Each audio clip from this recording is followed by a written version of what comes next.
ಮುಂದಿನ 1 ಗಂಟೆಗಳಲ್ಲಿ ಸಾಕಷ್ಟು ಸುದ್ದಿಗಳಿವೆ. ಕಳೆದ 11 ದಿನಗಳಿಂದ ಹಾಗೆ ನೋಡಿದ್ರೆ ಕಳೆದ ವರ್ಷನೂ ಕೂಡ ಇಸ್ರೇಲ್ ಮತ್ತು ಅಮೆರಿಕ ಇರಾನ್ ಮೇಲೆ ದಾಳಿ ಮಾಡಿತ್ತು 2025 ಜೂನ್ ರಲ್ಲಿ. ಸೊ ಇದು 1 ವರ್ಷದಿಂದ ಕಂಟಿನ್ಯೂ ಆಗ್ತಾ ಇದೆ. ಆದರೆ ಈಗ 11 ದಿನಗಳಿಂದ ಭೀಕರ ಯುದ್ಧ ಆರಂಭ ಆಗಿದೆ. 11 ದಿನಗಳಿಂದ ಆರಂಭವಾದಂತಹ ಈ ಯುದ್ಧ ಮುಗಿಯುವಂತಹ ಮಾತೇ ಕೇಳಿ ಬರ್ತಾ ಇಲ್ಲ. ಒಬ್ಬೊಬ್ರು ಒಂದೊಂದು ರೀತಿಯಂತ ಹೇಳಿಕೆಗಳನ್ನ ಕೊಡ್ತಾ ಇದ್ದಾರೆ. ಆದರೆ ಇರಾನ್ ಮತ್ತು ಇಸ್ರೇಲ್ ನ ಯುದ್ಧ ನಮ್ಮ ಅಡುಗೆ ಮನೆಗೂ ತಟ್ಟಿದೆ. ಯಾಕೆ ಅಂತಂದ್ರೆ LPG ಗ್ಯಾಸ್ ಸಿಲಿಂಡರ್ ಬುಕ್ ಮಾಡೋದಾಗಿರ್ಬೋದು ಅಥವಾ ಪೂರೈಕೆ ಆಗಿರ್ಬೋದು ಕಂಪ್ಲೀಟ್ ಸ್ಥಗಿತ ಆಗಿದೆ ಅಥವಾ ಕೊರತೆ ಉಂಟಾಗಿದೆ. ಹೀಗಾಗಿ ರಾಜ್ಯಾದ್ಯಂತ ಏಕೆ ರಾಷ್ಟ್ರಾದ್ಯಂತ ಗ್ಯಾಸ್ ಟ್ರಬಲ್, ಗ್ಯಾಸ್ ಎಮರ್ಜೆನ್ಸಿ ಶುರುವಾಗಿದೆ. ಈಗಾಗಲೇ ಎಸ್ಮಾ ಜಾರಿ ಮಾಡಲಾಗಿದೆ. ಈ ಗ್ಯಾಸ್ ಬಳಕೆಗೆ ಸಂಬಂಧಪಟ್ಟಂತೆ ಜನ ಗ್ಯಾಸ್ಗೋಸ್ಕರ ಅಲ್ದಾಡ್ತಾ ಇದ್ದಾರೆ, ಆತಂಕ ವ್ಯಕ್ತಪಡಿಸ್ತಾ ಇದ್ದಾರೆ. ಹೋಟೆಲ್ಗಳು ಬಂದ್ ಆಗ್ತಾ ಇವೆ, ಆಟೋಗಳು ಓಡಾಡ್ತಾ ಇಲ್ಲ. ಹೀಗೆ ಈಗಾಗಲೇ ವ್ಯವಸಾಯಕ್ಕೆ ಅಣಿಯಾಗ್ತಾ ಇದ್ದಾರೆ ಕೃಷಿಕರು. ರಸಗೊಬ್ಬರದ ಫ್ಯಾಕ್ಟರಿಗಳಿಗೆ ಇಂಪಾರ್ಟೆಂಟ್ ಇದು. ಸೊ ಇಂತಹ ಸಂದರ್ಭದಲ್ಲಿ ಪರಿಸ್ಥಿತಿ ಹೀಗೆ ಮುಂದುವರೆದರೆ ಭಾರತ ದೇಶದ ಈ ಒಂದು ಅಡುಗೆ ಅನಿಲದ ಕಥೆ ಏನು, ಕಮರ್ಷಿಯಲ್ ಗ್ಯಾಸ್ ಕಥೆ ಏನು ಮತ್ತು CNG ಗ್ಯಾಸ್ ಕಥೆ ಏನು, ಸಿಕ್ಕಾಪಟ್ಟೆ ಭಯ ಆತಂಕ ಜನರಲ್ಲಿ ಇದೆ. ಏನ್ ಮಾಡುತ್ತೆ ಭಾರತ ಸರ್ಕಾರ? ಈಗಾಗಲೇ 2 ದಿನಕ್ಕೇನೆ ಇಷ್ಟು ದೊಡ್ಡ ಕೊರತೆಯ ಸುದ್ದಿಗಳು ಬರ್ತಾ ಇರೋ ಹಿನ್ನೆಲೆಯಲ್ಲಿ ಇನ್ನೂ ಈ ಯುದ್ಧ 2 ವಾರ 3 ವಾರ ಹಿಂಗೆ ಮುಂದಕ್ಕೆ ಹೋದ್ರೆ ನಮ್ ಪರಿಸ್ಥಿತಿ ಏನಾಗಬೇಡ, ಒಂದ್ ರೀತಿ ಲಾಕ್ ಡೌನ್ ನಂತಹ ಪರಿಸ್ಥಿತಿ ಏನಾದ್ರೂ ನಿರ್ಮಾಣವಾಗ್ಬಿಡ್ತಾ ಅಂತ ಜನ ಆದಿಬೀದಿಯಲ್ಲಿ ಮಾತಾಡ್ಕೊಳ್ತಾ ಇದ್ದಾರೆ. ಹಾಗಾದ್ರೆ ಇವತ್ತು ರಾಜ್ಯ ಮತ್ತು ದೇಶ ಸೇರಿದಂತೆ ರಾಜ್ಯದ ವಿವಿಧ ಜಿಲ್ಲೆಗಳಲ್ಲಿ ಗ್ಯಾಸ್ ಕೊರತೆ ಹೇಗ್ ಕಾಡ್ತಾ ಇದೆ, ಜನ ಹೇಗ್ ಪರದಾಡ್ತಾ ಇದ್ದಾರೆ ಮತ್ತು ಈ ಯುದ್ಧ ನಿಲ್ಲುತ್ತಾ ನಿಲ್ಲಲ್ವಾ, ಅಮೆರಿಕ ಮತ್ತು ಇರಾನ್ ಯುದ್ಧಕ್ಕೆ ಸಂಬಂಧಪಟ್ಟಂತೆ ಏನೇನು ಡೆವಲಪ್ಮೆಂಟ್ಸ್ ಇದೆ, ಇದೆಲ್ಲದರ ಕಂಪ್ಲೀಟ್ ಡೀಟೇಲ್ಸ್. ಇರಾನ್ ಮತ್ತು ಇಸ್ರೇಲ್ ಅಮೆರಿಕ ನಡುವಿನ ಯುದ್ಧ 10ನೇ ದಿನಕ್ಕೆ ಕಾಲಿಟ್ಟಿದ್ದು ಮಧ್ಯಪ್ರಾಚ್ಯದಲ್ಲಿ ವಾರ್ ತಾರಕಕ್ಕೇರುವಂತಹ ಲಕ್ಷಣ ಇನ್ನು ಹೆಚ್ಚಾಗಿ ಕಂಡು ಬರ್ತಾ ಇದೆ. ಗಲ್ಫ್ ಯುದ್ಧದಿಂದ ಭಾರತ ಸೇರಿದಂತೆ ಹಲವು ರಾಷ್ಟ್ರಗಳಿಗೆ ಸಂಕಷ್ಟ ಎದುರಾಗಿದೆ. ಬಹುತೇಕ ನಗರಗಳಲ್ಲಿ ಸಿಲಿಂಡರ್ ಕೊರತೆ ಎದುರಾಗಿದ್ದು ಇದು ಜನಸಾಮಾನ್ಯರಿಗೆ ತೀವ್ರ ತೊಂದರೆ ಕೊಡ್ತಾ ಇದೆ. LPG ಸಿಲಿಂಡರ್ ಪಡೆಯೋದಕ್ಕೆ ಪರದಾಡ್ತಿರುವಂತಹ ಪರಿಸ್ಥಿತಿ ರಾಷ್ಟ್ರದೆಲ್ಲೆಡೆ ಕಂಡು ಬಂದಿದೆ.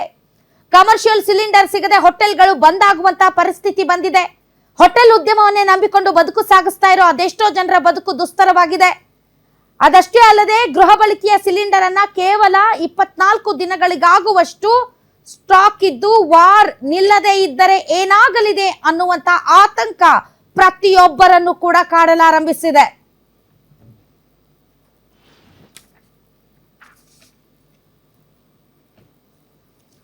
ಓಕೆ, ಭಾರತ ಮತ್ತು ರಾಜ್ಯ ಇನ್ನು ಜಿಲ್ಲೆಗಳಲ್ಲಿ ಯಾವ ರೀತಿಯಾದಂತಹ ಪರಿಸ್ಥಿತಿ ಇದೆ, ಇದು ನಿಜಕ್ಕೂ ಕೂಡ ಕೃತಕ ಅಭಾವನೋ, ಕಾಳ ಮಾರುಕಟ್ಟೆಯಲ್ಲಿ ಮಾರಾಟ ಮಾಡಲಾಗ್ತಾ ಇದೆಯಾ, ಅದಕ್ಕೋಸ್ಕರ ಅಭಾವ ಸೃಷ್ಟಿಯಾಗಿದೆಯಾ, ಅಥವಾ ಈ ರೀತಿಯಂತ ಪರಿಸ್ಥಿತಿಯನ್ನ ನಿಭಾಯಿಸೋದಕ್ಕೆ ನಮ್ಮ ಸರ್ಕಾರಗಳು ಪೂರ್ವ ಸಿದ್ಧತೆ ಮಾಡ್ಕೊಂಡಿರ್ಲಿಲ್ವಾ?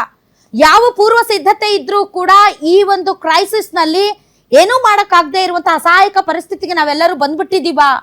ಇದ್ದದ್ದನ್ನ ಉಳಿಸ್ಕೊಂಡ್ರೆ ಸಾಕು, ಉಳಿತಾಯ ಮಾಡಿ ಅನ್ನೋ ಸ್ಲೋಗನ್ ಅನ್ನ ಹೇಳ್ಬೇಕಾದಂತಹ ಪರಿಸ್ಥಿತಿಗೆ ಜಾರ್ ಬಿಟ್ಟಿದೀವಾ? ಗೊತ್ತಿಲ್ಲ. ಇನ್ನೂ ಕೂಡ ಕಾಯುವಂತವರಾಗೋಣ. ಯಾಕೆ ಅಂತಂದರೆ ಕಾಯಿರಿ, ಆದಷ್ಟು ಬೇಗ ಯುದ್ಧ ನಿಲ್ಲುತ್ತೆ, ಅದೊಂದೇ ಪರಿಹಾರ. ಸೊ ಯುದ್ಧ ನಿಲ್ಲೋದಕ್ಕೆ ನೀವು ದೇವ್ರ ಮುಂದೆ ನಿಮ್ಗೆ ಸಂಬಂಧಪಟ್ಟಂತಹ ಧರ್ಮದ ಆಧಾರದ ಮೇಲೆ ಪ್ರೇಯರ್ ಮಾಡಬೇಕು, ಪ್ರಾರ್ಥನೆ ಮಾಡಬೇಕು, ಇಲ್ಲ ನಮಾಜ್ ಮಾಡಬೇಕು ಅಷ್ಟೇ. ಆಮೇಲೆ ಬೇರೆ ಬೇರೆ ಧರ್ಮಗಳಿದಾವಲ್ಲ, ಅವ್ರವ್ರು ತಮ್ಮ ಯಾವ್ಯಾವ ರೀತಿ ಮಾಡ್ತಿರೋ ಆ ತರ ಪ್ರೇಯರ್ ಮಾಡ್ಬೇಕು. ಹಾಗಾದ್ರೆ ರಾಜ್ಯಕ್ಕೆ ಸಂಬಂಧಪಟ್ಟಂತ ಕೆಲವೊಂದು ದೃಶ್ಯಗಳನ್ನ ನಿಮ್ ಮುಂದೆ ಇಡ್ತೀವಿ ವೀಕ್ಷಕರೇ. ಸುಮಾರು 7 ದೃಶ್ಯಗಳಿವೆ. ರಾಜ್ಯದ ವಿವಿಧ ಜಿಲ್ಲೆಗಳಿಂದ ಬಂದಂತ ದೃಶ್ಯಗಳು ತೋರಿಸಿ. ವಿವಿಧ ಜಿಲ್ಲೆಗಳ ದೃಶ್ಯಗಳು, ಒಟ್ಟು 7 ದೃಶ್ಯಗಳು. ಮೆಜೆಸ್ಟಿಕ್ 7 ದೃಶ್ಯಗಳನ್ನ ಒಂದ್ಸರಿ ತೋರಿಸಿ. 7 ದೃಶ್ಯಗಳು. ಓಕೆ, ಸೊ 7 ದೃಶ್ಯಗಳಲ್ಲಿ ಮೊದಲನೇ ದೃಶ್ಯ ಮೆಜೆಸ್ಟಿಕ್. ನೋಡಿ, ಮೆಜೆಸ್ಟಿಕ್ ನಲ್ಲಿ ಹಲವಾರು ಹೋಟೆಲ್ಗಳು ಬಂದಾಗಿವೆ. ನೀವು ನೋಡಿರ್ಬೋದು, ಶ್ರೀಕೃಷ್ಣ ವೈಭವ್ ಮೆಜೆಸ್ಟಿಕ್ ಎದುರುಗಡೆನೆ ಇರುವಂತಹ ಹೋಟೆಲ್ ಇದು. ಸೊ ಎಮರ್ಜೆನ್ಸಿಗೆ ಬಹಳಷ್ಟು ಸಾರಿ ನಾವು ಕೆಳಗಿಳಿದು ಹೋಗಿ ಚಾ ತಿಂಡಿ ತಿಂದಿದೀವಿ, ಕುಡ್ದಿದೀವಿ, ಚಾ ಕುಡ್ದಿದೀವಿ. ಆದ್ರೆ ಇವತ್ತು ಬಹುತೇಕ ಬೆಂಗಳೂರಿನ ಮೆಜೆಸ್ಟಿಕ್ ನಲ್ಲಿ ಹೋಟೆಲ್ಗಳು ಬಂದಾಗಿರುವಂತಹ ದೃಶ್ಯಗಳು ಕಂಡು ಬರ್ತಾ ಇದೆ. ಬೆಂಗಳೂರು ಅಂದ ತಕ್ಷಣ ಮೆಜೆಸ್ಟಿಕ್ ಇಸ್ ದಿ ಹಾರ್ಟ್, ಹೃದಯ ಭಾಗ, ಹೌದಲ್ವಾ? ಬೆಂಗಳೂರು ಅಂದ ತಕ್ಷಣ ನೀವು BMTC bus stand, KSRTC bus stand ತೋರಿಸ್ಲಿಲ್ಲ ಅಂತಂದ್ರೆ ಅದು ಬೆಂಗಳೂರೇ ಅಂತ ಅನ್ಸಲ್ಲ. ಸೊ ಬೆಂಗಳೂರಿನ ಮೆಜೆಸ್ಟಿಕ್ ನಲ್ಲಿ ಇರುವಂತಹ ಹೋಟೆಲ್ಗಳು ಕಮ್ ವಾಟ್ ಮೇ 24/7 ಓಪನ್ ಇರ್ತವೆ. ಟ್ರೂ. ಸೊ ಆ ಮಟ್ಟಿಗೆ ಮೆಜೆಸ್ಟಿಕ್ ನಲ್ಲಿರುವಂತಹ ಹೋಟೆಲ್ಗಳು ಜನರಿಗೆ ಸಂಪೂರ್ಣವಾದಂತಹ ಸೇವೆಯನ್ನ ಕೊಡ್ತವೆ. ಅದು ಒಂದು ರೀತಿಯಾದಂತಹ ಸೇವೆ. ಹೌದು. ಸೊ ಇಂತಹ ಸಂದರ್ಭದಲ್ಲಿ ಮೆಜೆಸ್ಟಿಕ್ ನ ಹೋಟೆಲ್ಗಳು ಬಂದ್ ಆಗಿವೆ ಬಿಕಾಸ್ ಆಫ್ ಕಮರ್ಷಿಯಲ್ ಗ್ಯಾಸ್ ಸಿಗ್ತಾ ಇಲ್ಲ ಅಂತ. So commercial gas supply complete ಬಂದಾಗೋಗಿದೆ, ಎಲ್ಲೂ ಸಿಗ್ತಾ ಇಲ್ಲ. ನಾವ್ ಹೇಳಿಲ್ಲ ಕಮರ್ಷಿಯಲ್ ಗ್ಯಾಸ್ ಸಿಲಿಂಡರ್ ಸಪ್ಲೈ ಬಂದ್ ಮಾಡಿ ಅಂತ. ನಾವು ಹೇಳಿದ್ದು ಡೊಮೆಸ್ಟಿಕ್ ಅಂದ್ರೆ ಮನೆಗಳಲ್ಲಿ ನಾವೇನು LPG ಗ್ಯಾಸ್ ಸಿಲಿಂಡರ್ ಬಳಸ್ತೀವಿ ಅದ್ರ ಸಪ್ಲೈ ಜಾಸ್ತಿ ಮಾಡಿ ಅಂತ ಹೇಳಿದ್ದೀವಿ ಹೊರತು ಇದನ್ನ ಕಡಿಮೆ ಮಾಡಿ ಅಂತ ನಾವ್ ಹೇಳಿಲ್ಲ ಅಂತ ಸರ್ಕಾರ ಹೇಳ್ತಾ ಇದೆ. ನೀವೇನೇ ಹೇಳಿ ಕಮರ್ಷಿಯಲ್ ಸಿಲಿಂಡರ್ ಸಿಗ್ತಾ ಇಲ್ಲ, ಹೀಗಾಗಿ ಹೋಟೆಲ್ಗಳು ಬಂದಾಗಿದ್ದಾವೆ. ಎರಡನೇ ದೃಶ್ಯಕ್ಕೆ ಹೋಗೋಣ. ಎರಡನೇ ದೃಶ್ಯ, ಗಾಂಧಿನಗರದಲ್ಲಿ ಬೀದಿಗಿಳಿದಿದ್ದಾರೆ ಹೋಟೆಲ್ ಮಾಲೀಕರು ಮತ್ತು ಸಿಬ್ಬಂದಿಗಳು. ಗ್ಯಾಸ್ ಸಿಲಿಂಡರ್ ಅನ್ನ ಹಿಡಿದು ಪ್ರತಿಭಟನೆ ಮಾಡ್ತಾ ಇದ್ದಾರೆ. ನೋಡಿ ಕೆಳಕ್ ಕೂತಿದಾರಲ್ಲ ಹುಡುಗರು, ಪಾಪ ಅವರೆಲ್ಲ ಹೋಟೆಲ್ಗಳಲ್ಲಿ ಜೀವನ ಮಾಡೋಂಥವ್ರು. ಅವರು ಹೋಟೆಲ್ಗಳು ಬಂದಾದ್ರೆ ಅವ್ರು ಏನ್ ಮಾಡ್ಬೇಕು? ಅವ್ರ ಜೀವನ ಏನ್ ಹೇಳಿ? ಊರ್ ಬಿಟ್ಟು ಊರ್ ಬಂದಿರ್ತಾರೆ.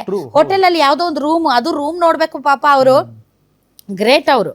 ಸೊ ಊರು ಬಿಟ್ಟು ಊರಿಗೆ ಬಂದು ಹೋಟೆಲ್ಗಳಲ್ಲಿ ಕೆಲಸ ಮಾಡ್ಕೊಂಡು ದುಡಿದು ಮತ್ತೆ ಒಂದಿಷ್ಟು ದುಡ್ಡನ್ನ ಕೂಡಿ ಹಾಕಿ ಮತ್ತೆ ವಾಪಸ್ ತಮ್ಮ ಫ್ಯಾಮಿಲಿಗಳಿಗೆ ಕೊಟ್ಟು ಕಳಿಸಿ ಜೀವನ ನಡೆಸುವಂತವ್ರು. ದಿನಕ್ಕೆ ಇಷ್ಟು ಅಂತ ಅವ್ರಿಗೆ ಕೊಡೋದು, ಅವ್ರಿಗೆ ತಿಂಗಳ ಸಂಬಳನೂ ಇರೋದಿಲ್ಲ. ಇಂತಹ ಸಂದರ್ಭದಲ್ಲಿ ಸಂಬಳನೂ ಕಟ್ ಮಾಡ್ತಾರೆ. ಮತ್ತೆ ಹೋಟೆಲ್ ಮಾಲೀಕರಿಗಾದ್ರೂ ನಡಿಬೇಕಲ್ಲ, ಹೋಟೆಲ್ ನಡೆದ್ರೆ ತಾನೇ ಅವ್ರಿಗೂ ಕೂಡ ಸಂಬಳ ಕೊಡೋದಕ್ಕೆ. ನಾವು ಹೋಟೆಲ್ ಮಾಲೀಕರನ್ನು ಕೂಡ ಈ ಪರಿಸ್ಥಿತಿಯಲ್ಲಿ ನಾವು ಗಣನೆಗೆ ತೆಗೆದುಕೊಳ್ಬೇಕಾಗುತ್ತೆ. ಗಾಂಧಿನಗರದಲ್ಲಿ ನೋಡಿ, ದಯವಿಟ್ಟು ನಮ್ಗೆ ಗ್ಯಾಸ್ ಸಿಲಿಂಡರ್ ಕೊಡಿ, ನಮ್ ಬದುಕನ್ನ ಉಳಿಸಿ ಅಂತ ಹೋಟೆಲ್ಗಳಲ್ಲಿ ಕೆಲಸ ಮಾಡುವಂತಹ ಸಿಬ್ಬಂದಿಗಳು ಬೀದಿಗಿಳಿದು ಪ್ರತಿಭಟನೆ ಮಾಡ್ತಾ ಇರುವಂತದ್ದು. ಪಾಪದವ್ರು ಅವರೆಲ್ಲ, ಹೌದಲ್ಲ? ನಾವೇನೋ ಜಾಸ್ತಿ ಹೊತ್ತು ಆಹಾರ ಬೇಯಿಸುವಂತಹ ಆಹಾರಗಳನ್ನ ನಾವು ಮಾಡದೇ ಇರಬಹುದು ಮನೆಯಲ್ಲಿ, ಚಿಕನು ಮಟನು ಅದು ಇದು ಏನೇನ್ ಜಾಸ್ತಿ ಹೊತ್ತು ಬೇಯ್ತಾವಲ್ಲ ಅದನ್ನ ಏನೋ ಮಿತವ್ಯಯದಿಂದ ಮಾಡ್ಬೇಕಪ್ಪ. ಇವ್ರೇನ್ ಮಾಡ್ಬೇಕು? ಹೋಟೆಲಲ್ಲೇ ತಿನ್ಬೇಕು, ಹೋಟೆಲಲ್ಲೇ ಜೀವನ ಮಾಡ್ಬೇಕು. ಹೋಟೆಲೇ ಬಂದಾಯ್ತು ಅಂದ್ರೆ ಅವ್ರಿಗೇನ್ ತಣ್ಣೀರ್ ಬಟ್ಟೆ ಹಾಕೋಬೇಕಷ್ಟೇ ಅವರು. ಅಂತಹ ಪರಿಸ್ಥಿತಿ. ಮಾಲೀಕರು ಒಳ್ಳೆಯವರಾದ್ರೆ ಪಾಪ ಅವ್ರಿಗೂ ಏನ್ ಬೇಕೋ ಅದನ್ನ ಮರಿಗಿ ಮಾಡ್ತಾರೆ. ಸೊ ಇದು ಗಾಂಧಿನಗರದ ದೃಶ್ಯಗಳು. ಮೂರನೇ ದೃಶ್ಯ, ಬನಶಂಕರಿಯಲ್ಲಿ ದೇವ್ರಿಗೂ ಕೂಡ ಗ್ಯಾಸ್ ಟ್ರಬಲ್. ಭಗವಂತನೇ ತಾಯಿ ಬನಶಂಕರಿ. ಇದು ಬನಶಂಕರಿ ದೇವಸ್ಥಾನದ ದೃಶ್ಯಗಳು ವೀಕ್ಷಕರೇ. ಶ್ರೀ ಬನಶಂಕರಿ ದೇವಸ್ಥಾನ ವೆರಿ ಫೇಮಸ್ ಬೆಂಗಳೂರಿನಲ್ಲಿ. ಸೊ ಬನಶಂಕರಮ್ಮನ ದೇವಸ್ಥಾನ ಇದು. ಇಲ್ಲಿ ಪ್ರಸಾದ ಮಾಡೋಕ್ಕೂ ಕೂಡ ಗ್ಯಾಸ್ ಇಲ್ಲ ಅಂತ ಪ್ರಸಾದ ಕೊಟ್ಟಿಲ್ಲ. ನೋಡಿ, ಪ್ರಸಾದ ಕೊಡುವಂತ ತಟ್ಟೆಗಳೆಲ್ಲ ಹಂಗೆ ಇದಾವೆ, ಅವು ಯೂಸ್ ಆಗಿಲ್ಲ. ಪ್ರತಿನಿತ್ಯ ಪ್ರಸಾದದ ವ್ಯವಸ್ಥೆ ಇರುತ್ತೆ ಅಲ್ಲಿ. ಸೊ ಇವತ್ತು ಪ್ರಸಾದ ಇಲ್ಲ ಬನಶಂಕರಿ ದೇವಸ್ಥಾನದಲ್ಲಿ. ದೇವರಿಗೂ ಕೂಡ ಗ್ಯಾಸ್ ಬಿಸಿ ತಟ್ಟಿದೆ. ಬಿಡಿ, ಎಲ್ಲಾ ತಿಳಿದಿರುವಂತಹ ದೇವರು ಪ್ರಸಾದ ದೇವರ ಹೆಸರಿನಲ್ಲಿ ಭಕ್ತರು ತಿನ್ನೋದು. ದೇವ್ರು ಕೊಡೋದಲ್ಲ, ದೇವ್ರಿಗಿಟ್ಟು ದೇವ್ರ ಹಿಂಗ್ ಮಾಡಿ ನಾವು ತಿನ್ನೋದದು ಭಕ್ತರಿಗೋಸ್ಕರ. ಆಮೇಲೆ ಪ್ರಸಾದವನ್ನೇ ನೆಚ್ಚಿಕೊಂಡು ಎಷ್ಟೊಂದ್ ಜನ ಇರ್ತಾರೆ, ಹೌದಲ್ವಾ? ಸೊ ಹೀಗಾಗಿ ಪ್ರಸಾದ ಮಾಡೋಕ್ಕೂ ಗ್ಯಾಸ್ ಇಲ್ಲ. ನೋಡಿ, ದೇವಸ್ಥಾನದಲ್ಲಿ ಎಲ್ಲಾ ಪಾತ್ರೆಗಳು ಬಿಕೋ ಅಂತಿದಾವೆ, ಗ್ಯಾಸ್ ಇಲ್ದೇನೆ ಏನೂ ಇಲ್ಲ ಅಲ್ಲಿ. ಸೊ ಪ್ರಸಾದನೂ ಕೂಡ ಆಗದೆ ಬಂದಂತಹ ಭಕ್ತರು ದೇವರಿಗೆ ಕೈ ಮುಗಿದು ವಾಪಸ್ ಹೋಗ್ತಾ ಇರುವಂತಹ ದೃಶ್ಯಗಳಿದು. ದೇವರನ್ನೂ ಕಾಡಿದ ಇರಾನ್, ಇಸ್ರೇಲ್, ಅಮೆರಿಕ, ಎಂತ ವಿಪರ್ಯಾಸ ನೋಡಿ. ಹಾಗಾಗಿ ಆ ದೇವರಲ್ಲೇ ನಾವು ಬೇಡ್ಕೊಳ್ತೀವಿ, ತಾಯಿ ಬನಶಂಕರಮ್ಮ ಈ ಯುದ್ಧವನ್ನ ನಿಲ್ಲಿಸು. ಹೌದಾ? ನೆಕ್ಸ್ಟ್ ದೃಶ್ಯ, ನಾಲ್ಕನೇ ದೃಶ್ಯ, ಬಸವನಗುಡಿ ದಿ ಫೇಮಸ್ ವಿದ್ಯಾರ್ಥಿ ಭವನ ವೆರಿ ಫೇಮಸ್. ನೀವು ಗಾಂಧಿ ಬಜಾರ್ಗೆ ಹೋದ್ರೆ ಸೀಟೇ ಸಿಗಲ್ಲಪ್ಪ ಅದು. ಕಾಯ್ಬೇಕು, ಕ್ಯೂ ನಿಂತ್ಕೊಂಡಿರ್ತಾರೆ. ನಾನು ಬೆಂಗಳೂರಿಗೆ ಬಂದ ಹೊಸದ್ರಲ್ಲಿ ಪರೇಶಾನ್ ಆಗ್ಬಿಟ್ಟು ಇದೇನಪ್ಪ ಹಿಂಗ್ ನಿಂತ್ಕೊಂಡಿದ್ದಾರೆ, ತುಂಬಾ ದೊಡ್ಡ ಹೋಟೆಲ್ ತರ, ಇನ್ 5 ಸ್ಟಾರ್ ಹೋಟೆಲ್ ತರ ಕಾಣ್ತಾ ಇಲ್ವಲ್ಲ ಅಂತ.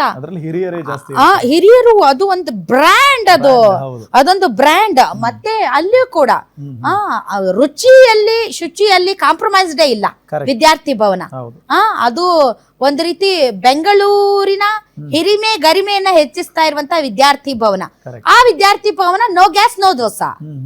ಏನ್ ಹೇಳಿ? No gas no dosa. So ಹಂಗೆ ವಿಹಾರಕ್ಕೆ ಹೋಗಿ ಒಂದಿಷ್ಟು ಗಾಂಧಿ ಬಜಾರ್ ಅಲ್ಲಿ ಶಾಪಿಂಗ್ ಮಾಡಿ ವಿದ್ಯಾರ್ಥಿ ಭವನಕ್ಕೆ ಹೋಗಿ ಒಂದು ದೋಸೆ ತಿಂದು ಬರ್ಲಿಲ್ಲ ಅಂತಂದ್ರೆ ದಿನ ಅಪೂರ್ಣ. ಆದ್ರೆ ಈಗ ಬಸವನಗುಡಿ ವಿದ್ಯಾರ್ಥಿ ಭವನದ ಮೆನು ಕಡಿತ. ಬಸವನಗುಡಿ ವಿದ್ಯಾರ್ಥಿ ಭವನದಲ್ಲಿ ಏನ್ ಬಹಳ ಮೆನು ಇಲ್ಲ, ದೋಸೆನೆ ಫೇಮಸ್ ಅಲ್ಲಿ. ದೋಸೆನೆ famous, very very tasty dosa. So no dosa. Next ದೃಶ್ಯ, ಬೆಳಗಾವಿಯಿಂದ ಬರ್ತಾ ಇರುವಂತಹ ದೃಶ್ಯ. ಬೆಳಗಾವಿಯಲ್ಲಿ ಗ್ಯಾಸ್ ಏಜೆನ್ಸಿಗೆ ಜನರು ಲಗ್ಗೆ ಇಡ್ತಾ ಇದ್ದಾರೆ. ಪ್ಯಾನಿಕ್ ಆಗ್ತಾ ಇದ್ದಾರೆ ಜನ, ಸಿಗುತ್ತೋ ಸಿಗಲ್ಮೋ ಅಂತ. ಹಾ, ನಾವು ಎಷ್ಟೊಂದ್ ಸರಿ ಹೇಳಿದೀವಿ, ಮನೆಗ್ ಫೋನ್ ಮಾಡಿ ಬಡ ಬಡ ಗ್ಯಾಸ್ ಬುಕ್ ಮಾಡ್ರಿ, ಮತ್ತೆ ಮುಂದೆ ಬರ್ತೈತೆ ಎಲ್ಲೋ ಗೊತ್ತಿಲ್ಲ ಅಂತ. ಕರೆಕ್ಟ್. ಹೌದು. ಸೊ ಒಂದ್ ಎಕ್ಸ್ಟ್ರಾ ಗ್ಯಾಸ್ ಇದ್ರೆ ಅಟ್ಲೀಸ್ಟ್ 1 ತಿಂಗಳು ಬರುತ್ತೆ. ನಿಮ್ ಮನೆಗೆ ಎಷ್ಟು ದಿನಕ್ಕೆ ಬರುತ್ತೆ ಒಂದ್ ಗ್ಯಾಸ್? ಬರುತ್ತೆ ಮ್ಯಾಮ್, 1-2 ತಿಂಗಳು. ನೀವೇನು ಒಬ್ರೇ ಇರೋದಲ್ಲ, 1 ತಿಂಗಳ 6 ತಿಂಗಳು ಬರ್ತೈತಿ. ಊರಲ್ಲಿ ಸೊ ನೀವ್ ಬ್ಯಾಚುಲರ್ ಆದ್ರಿಂದ ಒಂದ್ ಗ್ಯಾಸ್ 6 ತಿಂಗಳು. ನಮ್ಮ ಮನೆಗೆ 1 ತಿಂಗಳಿಗೆ 1 ಗ್ಯಾಸ್, 20 ದಿನಕ್ಕೆ 1 ಗ್ಯಾಸ್. ಹೌದು. ಸೊ ಜನಕ್ಕೆ ಒಂಥರ ಆತಂಕ, ಸಿಗುತ್ತೋ ಸಿಗಲ್ವೋ, ಒಂದು ಎಮರ್ಜೆನ್ಸಿಗೆ ಇನ್ನೊಂದು ಗ್ಯಾಸ್ ಎಕ್ಸ್ಟ್ರಾ ಇಟ್ಕೊಂಡ್ರೆ ಅಟ್ಲೀಸ್ಟ್ ನಾವು 30 ದಿನ ತಳ್ಳಬಹುದು, ಅಷ್ಟ್ರಲ್ಲಿ ಯುದ್ಧ ಸ್ಟಾಪ್ ಆಗ್ಬಿಡುತ್ತೆ ಅಂತ. ಮತ್ತೆ ಇಂಡಕ್ಷನ್ ಇದು ಸ್ಟವ್ಗೇನು ಜನ ಮುಗಿ ಬೀಳ್ತಾ ಇದ್ದಾರೆ, ಮುಗಿಬೀಳ್ತಿದ್ದಾರೆ. ಬಹಳ ಜನ ಅಯ್ಯೋ ಮೊದ್ಲೇ ತಗೋಬೇಕಾಗಿತ್ತು, ತಗೊಳ್ಬೇಕು ಅಂತ ಇದ್ದೆ, ಆದ್ರೆ ತಗೊಳಕ್ಕಾಗಿಲ್ಲ. ಈಗ ನೋಡಿ ರೇಟ್ ಕೂಡ ಜಾಸ್ತಿ ಆಗಿದೆ ಅಂತೆ.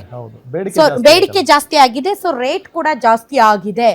ಗ್ಯಾಸ್ ಏಜೆನ್ಸಿಗೆ ಹೋಗಿದ್ದಾರೆ ಜನ, ಇಷ್ಟು ಒಂದೇ ಸಲ ಹುಯಿ ಅಂತ ಬಂದ್ಬಿಟ್ರೆ ಪಾಪ ಏಜೆನ್ಸಿ ಅವರಾದ್ರೂ ಏನ್ ಮಾಡೋದಕ್ಕೆ ಸಾಧ್ಯ?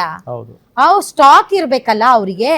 ಸೊ ಹೀಗಾಗಿ ಅಲ್ಲಿ ಒಂಥರ ಗಜಿಬಿಜಿ ಪರಿಸ್ಥಿತಿ ನಿರ್ಮಾಣ ಆಯ್ತು.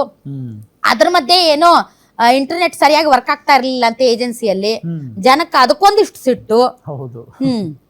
ಸೊ ಈ ಲ್ಯಾಗ್ ಆದ್ರೆ ವೇಟ್ ಮಾಡಬೇಕು ಅಂತಂದ್ರೆ ಜನರಿಗೆ ಒಂಥರ ತ್ರಸ್ಬೇಕ ಕೆಲಸಗಳಾಗ್ತಾ ಇರ್ಬೇಕು.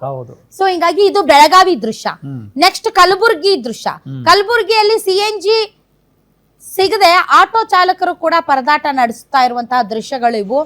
ಸೊ ಆಟೋ ಸ್ಟ್ಯಾಂಡ್ ಅಲ್ಲಿ ಆಟೋಗಳು ನಿಂತು ಬಿಟ್ಟಿದಾವೆ, ಯಾಕೆಂದ್ರೆ CNG ಸಿಗ್ತಾ ಇಲ್ಲ ಅವ್ರಿಗೆ. ಬಟ್ ಹಂಗ ನೋಡಿದ್ರೆ ನಮ್ಮ ಏನು ಎಸ್ಮಾ ಅಂತ ಏನ್ ಹೇಳ್ತೀವಿ, ತುಂಬಾ ಅತ್ಯವಶ್ಯಕವಾದಂತಹ ಅಗತ್ಯ ವಸ್ತುಗಳ ಪೂರೈಕೆ ಅಬಾಧಿತವಾಗಿರ್ಬೇಕು ಅಂತ ಸರ್ಕಾರಗಳು ಎಸ್ಮಾ ಜಾರಿ ಮಾಡ್ತವೆ, ಎಸೆನ್ಷಿಯಲ್ ಕಮಾಡಿಟಿ ಆಕ್ಟ್ ಅಂತ. ಸೊ ಅವಶ್ಯಕ ವಸ್ತುಗಳನ್ನ ಕಾಳಸಂತೆಯಲ್ಲಿ ಮಾರೋ ಹಾಗಿಲ್ಲ ಮತ್ತು ಕೃತಕ ಅಭಾವವನ್ನ ಸೃಷ್ಟಿ ಮಾಡೋ ಹಾಗಿಲ್ಲ. ಅದರಲ್ಲಿ ಫಸ್ಟ್ ಬರೋದೇ LPG ಗ್ಯಾಸ್ ಸಿಲಿಂಡರ್ ಮತ್ತು ಈ CNG. LPG ಗ್ಯಾಸ್ ಸಿಲಿಂಡರ್ ನಾವು ಅಡಿಗೆ ಮನೆಯಲ್ಲಿ ಬಳಸೋದು, CNG ಬಂದ್ಬಿಟ್ಟು ಈ ಆಟೋಗಳಿಗೆ ವೆಹಿಕಲ್ ಗಳಿಗೆ ಬಳಸೋದು. ಸೊ ವೆಹಿಕಲ್ಗಳು ಆಟೋಗಳು ಓಡಿಸ್ಲಿಲ್ಲ ಅಂದ್ರೆ ಅವ್ರ ಜೀವನ ಹೆಂಗ್ ಸಾಗುತ್ತೆ ಪಾಪ ನಮ್ಮ ಆಟೋ ಚಾಲಕರದು. ಈಗಾಗಲೇ ಓಲಾ, ಊಬರು, ರ್ಯಾಪಿಡು, ಅದು ಇದು ಅಂತ ಆಟೋದಲ್ಲಿ ಓಡಾಡೋರ್ ಸಂಖ್ಯೆ ಕಡಿಮೆ ಆಗ್ತಾ ಇದೆ. ಆಟೋವನ್ನೇ ನೆಚ್ಕೊಂಡು ಬಾಳ್ತಾ ಇರುವಂತ ಬಹಳಷ್ಟು ಜನ ಆಟೋ ಚಾಲಕರು ಇವತ್ತು ಗ್ಯಾಸ್ CNG ಗ್ಯಾಸ್ ಅವ್ರಿಗೆ ಸಿಗ್ಲಿಲ್ಲ ಅಂದ್ರೆ ಏನ್ ಮಾಡ್ಬೇಕು? That applies to these vehicles also. ಈಗ ಬಹಳಷ್ಟು ಜನ ಊಬರು, ಓಲಾ, ರ್ಯಾಪಿಡೋ ಓಡಿಸೋರೆಲ್ಲ ಕೂಡ ಕಾರ್ಗಳು ಈಗ CNGನೇ ಅವು ಕೂಡ. ಬಹಳ ರೇರ್ ಡೀಸೆಲ್ ಪೆಟ್ರೋಲ್ ಇರುವಂತ ಕಾರ್ಗಳು, ಅಂದ್ರೆ ಡೇ ಟು ಡೇ ಲೈಫ್ ಅಲ್ಲಿ ಈ ತರದ ಇವುಗಳಿಗೆ ಓಡಿಸುವಂತದ್ದು. ಸೊ ಅವ್ರಿಗೂ ಕೂಡ ಈಗ ಪಾಪ ಮನೇಲಿ ಇರ್ಬೇಕಾದಂತಹ ಪರಿಸ್ಥಿತಿ.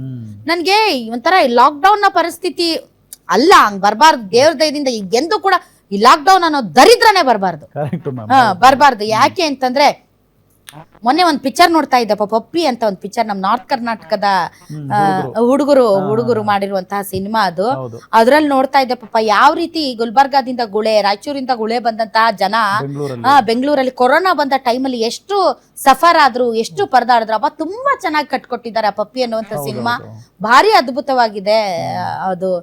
ನಮ್ಮ ಉತ್ತರ ಕರ್ನಾಟಕದ ಜನರ ಹೃದಯ ವೈಶಾಲ್ಯತೆ ಮತ್ತು ಕೊರೋನಾ ಟೈಮಲ್ಲಿ ಕಟ್ಟಡ ಕಾರ್ಮಿಕರಾಗಿ ಬಂದು ಈ ಒಂದು ಬೆಂಗಳೂರಿನಲ್ಲಿ ವಾಸಿಸ್ತಾ ಇರುವಂತಹ ಜನ ಯಾವ ರೀತಿ ಸಫರ್ ಆದ್ರು, ಯಾವ ರೀತಿ ಏನೂ ಇಲ್ಲದೆ ತಮ್ಮ ಊರುಗಳಿಗೆ ವಾಪಸ್ ಹೋಗುವಂತ ಪರಿಸ್ಥಿತಿ, ಆ ತರದ ದೃಶ್ಯಗಳನ್ನು ನೋಡಿ ನನಗೂ ತುಂಬಾ ತುಂಬಾ ತುಂಬಾ ಬೇಜಾರಾಯ್ತು.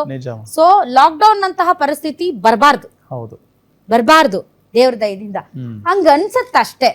ಸೊ ಇದು ಏನು ಚಾಲಕರ ಪರದಾಟ. ಇನ್ನು ದಾವಣಗೆರೆ ದೃಶ್ಯಗಳು, 7ನೇ ದೃಶ್ಯ, ಇದು ವಿಚಿತ್ರವಾಗಿದೆ. ಮದುವೆ ಇದ್ರು ಊಟ ಇಲ್ವಂತೆ ಪಾಪ.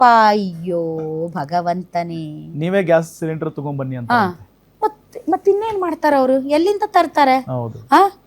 ನನಗ್ ಗೊತ್ತಿಲ್ಲಪ್ಪ. ಒಂದು ಊಟ ಅಂತಂದ್ರೆ ಅಟ್ಲೀಸ್ಟ್ ಒಂದು ಅಯ್ಯೋ ನಮ್ಮ ರಾಜ್ಯದಲ್ಲಿ ಊಟ 1000 ಜನ ಕಡಿಮೆ ಆಗ್ಬಿಟ್ರೆ ಏನ್ ಯಾರಿಗೂ ಕರ್ದೇ ಇಲ್ಲ. ಏನ್ ಚಂದ ಮಾಡಿದ್ರು, 4 ಜನ ಇರ್ಲಿಲ್ಲ ಅಂತಂತೀವಿ. ಪಾಪ ನೋಡಿ, ಮತ್ತೆ ಪ್ರತಿಯೊಬ್ರು ಗಂಡು ಹೆಣ್ಣು ನಿಂತವ್ರು ಹೇಳೋದು ಊಟ ಮಾಡ್ಕೊಂಡೋಗಿ ಅಂತ ಹೇಳೋದು ನಮ್ ಸಂಪ್ರದಾಯ. ಊಟ ಇಲ್ಲ ಏನಿಲ್ಲ. ಯಾಕೆ ಹೇಳಿ? ಛತ್ರದಲ್ಲಿ ಇನ್ನು ಗ್ಯಾಸ್ ಎಲ್ಲಿ ತರ್ತಾರ ಅವ್ರು? ಗ್ಯಾಸೇ ಇಲ್ಲ ಪಾಪ. ನಿಮಗ್ ಬೇಕಂದ್ರೆ ನಿಮ್ ಮನೆ ತಂದ್ಕೊಂಡ್ರೆ ಅಂದ್ರೆ ಮನಿದೇನು ಒಂದ್ ಇಟ್ಕೊಂಡಿರ್ತಾರಲ್ಲ, 2 ಇಟ್ಕೊಂಡಿರ್ತಾರೆ. 1000 ಜನಕ್ಕೆ ಊಟ ಅಂದ್ರೆ ಎಷ್ಟು ಬೇಕು ಗ್ಯಾಸ್ ಸಿಲಿಂಡರ್ಗಳು? ತುಂಬಾ ಕಷ್ಟ. ಹೌದಲ್ವಾ? ನೋಡಿ ಪಾಪ ಈ ಮದ್ವೆ ಅವ್ರ ಜೀವನದಲ್ಲಿ ಜ್ಞಾಪಕ ಇರುತ್ತೆ ಅಂತ ಹೌದು ಮ್ಯಾಮ್. ಹಾ, ಇಷ್ಟನೋ ಕಷ್ಟನೋ, ಇರಾನ್ ನೋಡಿದಾರೋ, ಅಮೆರಿಕ ನೋಡಿದಾರೋ, ಇಸ್ರೇಲ್ ನೋಡಿದಾರೋ ಗೊತ್ತಿಲ್ಲ, ಹಿಡಿಶಾಪ್ ಆಗ್ತಿರ್ತಾರ ಮನೆಯಲ್ಲಿರೋರೆಲ್ಲ. ಹೌದು ಹಾ, ಮದುವೆ ಸಂಭ್ರಮನೆ ಹಾಳು ಮಾಡ್ಬಿಡ್ತಲ್ಲ ಇದು ಯಾವ್ದೋ ದರಿದ್ರ ಯುದ್ಧ ಅಂತ. ಹೌದಲ್ವಾ? ನಿಜ ಪಾಪ ಎಷ್ಟು ಬೇಜಾರಾಗುತ್ತೆ ಅವರು. ನಿಜ ಮ್ಯಾಮ್. ಮನೆ ಕಟ್ಟಿ ನೋಡು, ಮದ್ವೆ ಮಾಡಿ ನೋಡು ಅಂತಾರೆ ದೊಡ್ಡವರು. ಅಂತದ್ರಲ್ಲಿ ಕಷ್ಟಪಟ್ಟು ಮದ್ವೆ ಮಾಡ್ತಾ ಇರುವಂತ ಸಂದರ್ಭದಲ್ಲಿ ಬಂದಂತಹವ್ರಿಗೆ, ಹಾರೈಸೋಕೆ ಬಂದವರಿಗೆ ಒಂದು ಊಟ ಕೊಡ್ಲಿಲ್ಲ ಅಂತಂದ್ರೆ ಎಂತ ಪರಿಸ್ಥಿತಿ ಅಲ್ವಾ? ನಿಜ. ಬಟ್ ಸ್ಯಾಡ್ ನೋಡಿ, ಇವೆಲ್ಲ side effects of Iran Israel ಯುದ್ಧ. ನಮಗೂ ಇದಕ್ಕೂ ಏನ್ ಸಂಬಂಧ ಅಂತ ನಾವ್ ಅಂತೀವಿ. ಆದ್ರೆ ನೀವ್ ಅದಕ್ಕೆ ಇದು ಹೇಳೋದು, ಇಡೀ ಪ್ರಪಂಚ ಒಂದು ಕುಟುಂಬ, ವಸುದೈವ ಕುಟುಂಬಕಂ ಅಂತ. ಅಂದ್ರೆ ನೀವ್ ಎಲ್ಲೇ ಏನಾದ್ರೂ ಅದ್ರ ಸೈಡ್ ಎಫೆಕ್ಟ್ ನಮ್ಗೆ ಬಡದೇ ಬಡಿಯುತ್ತೆ. ಈ ಪ್ರಪಂಚನೇ ಒಂದು ಕುಟುಂಬ ಇದ್ದ ಹಾಗೆ. ನಮಗೂ ಅದಕ್ಕೂ ಸಂಬಂಧ ಇಲ್ಲ ಅಂತ ನಾವು ಕಣ್ಮುಚ್ಕೊಂಡು ಕುತ್ಕೊಳಕ್ ಆಗಲ್ಲ. ಎಂತ ಪರಿಣಾಮಗಳು ಇಡೀ ವಿಶ್ವದಾದ್ಯಂತ. ನಾವೆಲ್ಲ ಬುಕ್ಗಳಲ್ಲಿ ಓದ್ತಾ ಇದ್ವಿ, 1ನೇ ಮಹಾಯುದ್ಧ, 2ನೇ ಮಹಾಯುದ್ಧ, 3ನೇ ವಿಶ್ವಯುದ್ಧ, ಅಲ್ಲ 3ನೇ ವಿಶ್ವಯುದ್ಧ, ಇದು ಆಗುವಂತ ಸೂಚನೆ ಇದೆ, ಆಗಬಾರ್ದು ಅಷ್ಟೇ. ಸೊ ಓದ್ತಾ ಇದ್ವಿ. ಯಾಕದನ್ನ ಓದ್ತಾ ಇದ್ವಿ ಅಂದ್ರೆ ಅದರ ದುಷ್ಪರಿಣಾಮಗಳು ಅಷ್ಟು ಭಯಂಕರವಾಗಿತ್ತು. ನೋಡಿ, ಹಿರೋಶಿಮಾ ನಾಗಾಸಾಕಿ ಮೇಲೆ ಏನು ನ್ಯೂಕ್ಲಿಯರ್ ಬಾಂಬ್ ಅನ್ನ ಹಾಕಿದ್ರು, ಎಂಥ ಭಯಾನಕ ಮತ್ತು ಎಂತಹ ಮಾರಣ ಹೋಮ ಅದು. ಹೌದಲ್ವಾ? ಈಗ್ಲೂ ಇಸ್ರೇಲ್ ಅದ್ಯಾವ್ದೋ ಬಿಳಿ ರಂಜಕದ ಬಾಂಬೆನ ಹಾಕ್ತಾ ಇದೆ ಅಂತ, ವೈಟ್ ಬಾಂಬ್ ಏನೋ ಅಂತ. ಏನ್ ಅಸಹ್ಯಪ್ಪ ಇದೆಲ್ಲ. ಹೌದಲ್ವಾ? ಸೊ ಹಿಂಗಾಗಿ ಎಲ್ಲ ಅನುಭವಿಸ್ತಾ ಇದ್ದಾರೆ. ಇದು ನಮ್ ಕರ್ನಾಟಕದ್ದು.